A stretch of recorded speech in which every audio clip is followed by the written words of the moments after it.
दोस्तों, मैं अंशुमान दीक्षित, आपका फाइनेंशियल कंसल्टेंट, आपका फिर से स्वागत करता हूं एक नए वीडियो में। आज हम बात करने जा रहे हैं टैक्स सेविंग के सबसे बेहतरीन इंस्ट्रूमेंट की, जो कि है ईएलएसएस फंड। ईएलएसएस फंड का इस्तेमाल करके हम अपनी टैक्स सेविंग हर साल कर सकते हैं, सबसे इफेक्टिव तरीके से कर सकते हैं, सबसे ज़्यादा वेल्थ क्रिएट कर सकते हैं। ये एक रिटायरमेंट सोल्यूशन भी है और साथ ही साथ आपकी हर साल लगभग 40-45 हज़ार रुपये पर ईयर का आपका टैक्स सेविंग भी होता है इससे, और आप इसके थ्रू अपने रिटायरमेंट भी प्लान कर सकते हैं। और जब आप रिटायर होंगे तो आप करोड़ों के कॉर्पस के साथ रिटायर भी हो सकते हैं। तो दोस्तों, इन्वेस्टमेंट की दुनिया में सबसे बेहतरीन इंस्ट्रूमेंट जिससे आप ट्रेमेंडस अमाउंट ऑफ वेल्थ क्रिएट कर सकते हैं, मैक्सिमम टैक्स सेविंग कर सकते हैं और एक कंफर्टेबल लाइफ रिटायरमेंट के बाद जी सकते हैं। और रिटायरमेंट के पहले आप हर साल अपने हार्ड अर्न मनी को गवर्नमेंट द्वारा टैक्स करने से भी बचा सकते हैं। तो आइए समझते हैं ईएलएसएस फंड क्या है। बेसिकली इसका पूरा नाम होता है equity link saving schemes. Equity link saving scheme generally a kind of mutual funds होते हैं। इक्विटी लिंक सेविंग स्कीम एक तरह के म्यूचुअल फंड्स होते हैं और लगभग सभी म्यूचुअल फंड कंपनियां, सभी म्यूचुअल फंड असेट मैनेजमेंट कंपनियां इक्विटी लिंक सेविंग स्कीम जरूर चलाती हैं। काफ़ी फंड हाउस इसको टैक्स फंड के नाम से चलाते हैं, कुछ लोग लॉन्ग टर्म इक्विटी फंड के नाम से चलाते हैं। तो लेकिन सबका काम एक ही होता है। इनकम टैक्स एक्ट के सेक्शन 80C के अंतर्गत अगर कोई भी व्यक्ति इसमें 1.5 लाख तक का अमाउंट इन्वेस्ट करता है तो उसको उसके टैक्स स्लैब के हिसाब से टैक्स रिबेट मिलती है। आगे हम समझेंगे कि 10% टैक्स ब्रैकेट में क्या होता है, 20 में क्या होता है, 30 में क्या होता है। तो अभी हम आगे इसको डिटेल में समझते हैं। तो जनरली इसका कॉमन नाम ईएलएसएस फंड्स है। हम लोग इसको ईएलएसएस फंड के नाम से जाते हैं और ये एक बहुत अच्छा इंस्ट्रूमेंट है जिसके थ्रू आप टैक्स सेव कर सकते हैं, आप अपनी रिटायरमेंट प्लान कर सकते हैं, आप आने वाले छोटे मोटे दूसरे फ्यूचर के ऑब्जेक्टिव्स को प्लान कर सकते हैं, फ्यूचर गोल्स को प्लान कर सकते हैं। और ये लॉन्ग टर्म कैपिटल अप्रिशिएशन के लिए बहुत सहायक होती है। इसमें जनरली 3 साल का लॉक इन पीरियड होता है। अगर आप लमसम करते हैं तो 3 साल का लॉक इन पीरियड होता है, और अगर आप एसआईपी के थ्रू निवेश कर रहे हैं तो हर एक किस्त 36 महीने के लिए लॉक होती है। यानी कि अगर आपने 36वें महीने जो किस्त दी वो फिर नेक्स्ट 36 मंथ के लिए लॉक हो जाएगी और 36 मंथ के बाद आपको वापस मिलेगी। तो यानी कि जो 36वें महीने आप किस्त देंगे वो 72वें महीने में फ्री होगी। यानी कि अगर आप 3 साल लगातार एसआईपी चलाते हैं तो आफ्टर 72 मंथ्स आप पूरा अमाउंट विड्रॉ कर सकते हैं।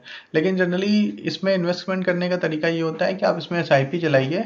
हर महीने 12,500 की अगर आप एसआईपी प्लान करते हैं तो साल का 1.5 लाख का इन्वेस्टमेंट होता है। और वो 1.5 लाख का इन्वेस्टमेंट धीरे धीरे अगर कोई 30 की एज में इसको प्लान करता है तो 60 तक अगर वो चलाता है तो वो करोड़ों रुपए का कॉर्पस बन जाता है। अभी हम लोग कैलकुलेटर की हेल्प से उसको समझेंगे कि वो कितना अमाउंट क्रिएट कर सकता है। और लंबे समय में कंपाउंडिंग के थ्रू और टैक्स सेविंग के थ्रू हमें इसमें बहुत ज़्यादा फायदा मिलता है। अब हम ये एक बार कंपेयर कर लेते हैं दूसरे टैक्स सेविंग ऑप्शन से कि हमें इसमें कितना फ़ायदा होता है। जनरली पीपीएफ में 15 साल का लॉक इन होता है, नेशनल सेविंग सर्टिफिकेट्स में 5 से 10 साल का लॉक इन होता है, बैंक एफडी जो हमें टैक्स सेविंग बैंक एफडी देते हैं उसमें 5 साल का लॉक इन होता है, यूलिप में 5 साल का होता है और इक्विटी लिंक सेविंग स्कीम में सिर्फ 3 साल का लॉक इन होता है। और मिनिमम इन्वेस्टमेंट भी इसमें 500 रुपीज़ है। 500 रुपीज़ के मिनिमम इन्वेस्टमेंट से आप स्टार्ट कर सकते हैं।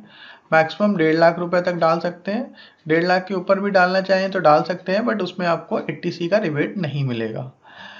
रिटर्न्स ईयरली जनरली अभी देखा गया है कि पिछले 5-10 सालों में अगर सारे जितने भी एलएसएस फंड है उनका एवरेज भी निकालने की कोशिश करें, या अगर हम top 10 top 5 best performing mutual fund देखें तो कोई भी फंड शायद ऐसा नहीं मिलेगा जिसने 15% सालाना से कम के रिटर्न्स दिए हों।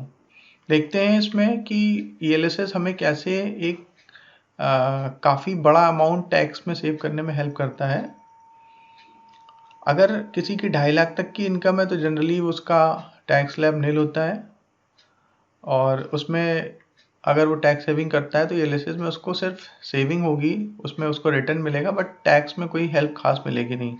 मान लीजिए अगर कोई 5 लाख की अर्निंग करता है और उसका जो टैक्स स्लैब है वो 10% का है, ये अल्दो पुराना टैक्स स्लैब है, अभी रिवाइज हुआ है, तो हम लोग एक एग्जाम्पल के लिए डिस्कस कर लेते हैं 10, 20, 30 के टैक्स ब्रैकेट में अगर आता है तो क्या एडवांटेज मिल सकते हैं उसको।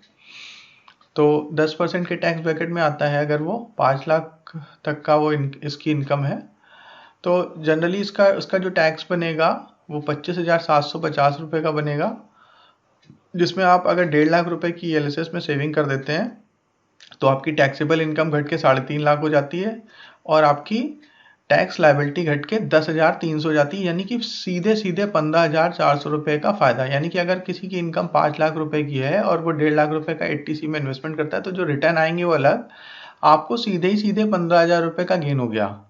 तो 10% का, यानी कि इन्वेस्टमेंट का 10% का तो गेन आपको इन्वेस्ट करते ही हो गया। फिर अगर किसी की इनकम 10 लाख रुपए की है सालाना और वो 1.5 लाख रुपए इन्वेस्ट कर देता है तो टैक्सेबल इनकम 8.5 बची, और टैक्स इन्वेस्टमेंट करने के पहले टैक्स आएगा 1,28,750 रुपये, और जब वो इन्वेस्टमेंट ईएलएसएस में कर देगा तो उसका टैक्स बनेगा 97,850, यानी कि यहाँ पे उसको सीधे सीधे 30,900 रुपये का फ़ायदा। यानी कि अगर किसी की टैक्सेबल इनकम 10 लाख रुपए की है तो जैसे ही वो 1.5 लाख रुपए इन्वेस्ट करता है तो उसका 30,000 रुपए का टैक्स सेव हो जाता है, यानी कि 1.5 लाख के 20% के बराबर। यानी कि आपको इन्वेस्ट करते ही पहले दिन सीधे 20% का एक तरह से आप मान के चल सकते हैं रिटर्न मिल गया। तीसरा, अगर 15 लाख रुपए की किसी की सालाना इनकम है तो उसका टैक्स बनेगा जाके 2,83,250 रुपये, लेकिन अगर वो ईएलएसएस में इन्वेस्ट कर देता है तो उसकी टैक्सेबल इनकम 13.5 हो जाएगी और उसकी जो टैक्स लायबिलिटी बनेगी वो बनेगी 2,36,900 रुपये। यानी कि यहाँ पे उसने दोस्तों देखिए 46,800 रुपये की सेविंग, यानी 1.5 लाख का इन्वेस्टमेंट करते ही लगभग 33% या 30% के आसपास आपको रिटर्न पहले दिन ही मिल गया। तो और ये हर साल मिलेगा दोस्तों, और उसके अलावा जो मार्केट से रिटर्न मिलेगा वो अलग है और जो पावर ऑफ कंपाउंडिंग का गेम होगा वो अलग होगा। तो आइए जरा इसको हम लोग अगर थोड़ा सा अपनी वेबसाइट में आपको चल के इसका प्रैक्टिकल एग्जांपल दिखा देता हूँ कि किस तरह से ये इफ़ेक्टिव होगा। तो wealth4you.tech मैं अपनी वेबसाइट पे पहुँच गया हूँ। इसमें हम लोग SIP कैलकुलेटर में जाएंगे और ये मान के चलते हैं कि मान लीजिए किसी की एज इस समय 30 ईयर्स की है और वो इन्वेस्टमेंट करना शुरू करता है और वो हर महीने 12,500 रुपये का इन्वेस्ट करता है, क्योंकि 12,500 रुपये का महीने का इन्वेस्टमेंट करेगा तो उसकी जो 12 महीने में इन्वेस्टमेंट हो जाएगा वो हो जाएगा आपका 1,50,000, यानी कि जो कि हमारा डिज़ायर अमाउंट है जो हमें इन्वेस्ट करना है। तो 12,500 रुपये की SIP करते हैं नेक्स्ट 30 ईयर के लिए, 30 साल की एज से स्टार्ट करेगा और मान लेते हैं इसमें एक एवरेज रिटर्न 15% का उसका मिलता है। तो दोस्तों देखिएगा, if you invest ₹12,500 per month for a period of 30 year, यानी 30 साल से स्टार्ट करते हैं, नेक्स्ट 30 ईयर्स के लिए करते हैं और रिटायरमेंट तक उसको इन्वेस्ट करते चले जाते हैं, then you will get near about 8,76 lakh,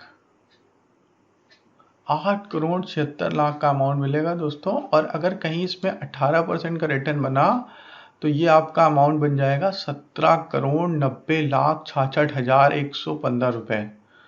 तो देख रहे हैं कि ये एक ज़बरदस्त अमाउंट है और आप इसमें सिर्फ मैंने आपको जो कैलकुलेट किया है वो 12,500 रुपये महीने का SIP है, और जो आप साल का 46,000 या 30,000 या 15,000 टैक्स में सेव कर रहे हैं उसको भी अगर इसमें फैक्टर इन कर लें तो रिटर्न बहुत ज़्यादा हो जाएगा।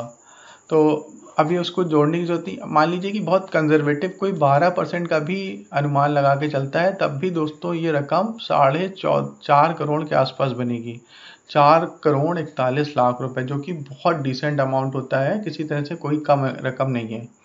तो इस तरह से हमने देखा दोस्तों कि अगर हम आपका ELSS फंड में इन्वेस्टमेंट करते हैं तो हमें एक बहुत डिसेंट अमाउंट मिलता है और हम एक बहुत अच्छी कॉर्पस क्रिएट कर पाते हैं। एक बार जरा हम इसको पीपीएफ के साथ भी कंपेयर कर लेते हैं। ये दोस्तों 2001 से लेके 2019 तक मान के चलते हैं कि हर साल 10,000 रुपये का इन्वेस्टमेंट हुआ है, और पीपीएफ में भी और निफ्टी 50 में भी। तो हम लोग ये देख लेते हैं निफ्टी 50 को मैं मान लेता हूँ कि निफ्टी 50 का जो रिटर्न्स होगा वो ईएलएसएस फंड के रिटर्न्स होंगे। जनरली ईएलएसएस फंड जो है वो निफ्टी 50 को उसने आउट परफॉर्म किया है। जो अच्छे फंड्स हैं उन्होंने लंबे समय में आउट परफॉर्म किया है, लेकिन स्टिल हम ये मान के चलते हैं कि निफ्टी 50 के बराबर हमें रिटर्न मिलेगा। तो आप देखिए, अगर ये किसी ने 19 साल तक ये कार्यक्रम किया है तो पीपीएफ में जो उसका रिटर्न बन रहा है, तो दोस्तों आप जैसा देख रहे हैं कि 2001 से लेकर 2019 तक, यानी कि हर साल 10,000 रुपये का इन्वेस्टमेंट हो रहा है। तो आप ये मान के चल सकते हैं कि लगभग 1,90,000 रुपये का इन्वेस्टमेंट हुआ है, और पीपीएफ में वो रिटर्न 1,90,000 बढ़ के आपके हो गए हैं 4,51,000। लेकिन वहीं पे निफ्टी 50 में अगर किसी ने इन्वेस्टमेंट किया होता तो ये 9 लाख हो जाते। तो यानी कि पीपीएफ का डबल रिटर्न। तो आप ये मान के चल सकते हैं कि, और अगर ईएलएसएस फंड के जो बेटर ईएलएसएस फंड उनका अगर हम रिटर्न निकालेंगे तो ये लगभग आपका 15-16 लाख पहुंच जाएगा। तो आप इस तरह से आप ये समझ सकते हैं कि ईएलएसएस फंड जो है, ELSS equity link saving schemes जो हैं वो हमें टैक्स सेविंग के लिए भी बहुत अच्छा इंस्ट्रूमेंट देती हैं, और हमारे वेल्थ क्रिएशन में बहुत सहायक हैं, और सबसे कम लॉक इन पीरियड देती हैं। तो इससे आपका कभी कोई इमरजेंसी पड़ती है तो अपने फंड को आप विड्रॉ भी कर सकते हैं। तो दोस्तों मैं आपके लिए इसी तरह से बहुत बेहतरीन वीडियो और लाता रहूँगा। आप प्लीज़ चैनल को सब्सक्राइब कर लीजिए, वीडियो को लाइक और शेयर करिए, बेल वाली आइकन को प्रेस कर दीजिए सो दैट कि आपको नोटिफिकेशन मिलते रहें। और दोस्तों अपना प्यार इसी तरह से बरकरार रखिएगा। धन्यवाद।